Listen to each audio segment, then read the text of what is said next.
yapmış. Nadir Khan da. Hangi falan var? Sadece gördüğünü. Kavlayacak mı? Saat 12'de buradayız. Hala abi geldik. Biz öyle yukarıdayla falan baktı değiller, cenaze var orada. Biz öyle geldik aşağı. Baktı öyle bir tane yatan adam var burada, birkaç tane memur arkadaşlarımız vardı.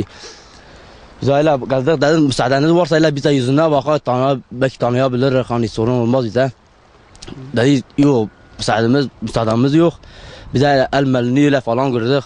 Sonra vücudunu gördük, yüzünü gördük, öyle uzun boylu 32 yaşında falan vardı.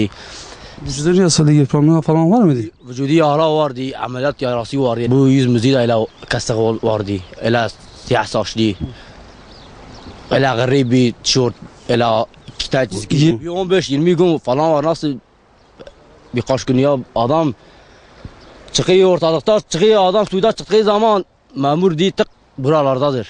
Cenazeyi gördü buradadır. Bak gerçek sene de gene 2 ay önce biz de burada gene bir tane Facebook arkadaşımız cenazesi bize çarptı, çıkardık. Biz gene bir baktık memur gene kaydı.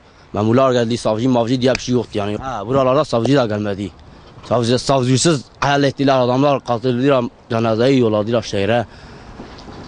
Yani elimizde bir şey gelseydi kardeşimize yardımcı olabilirdik.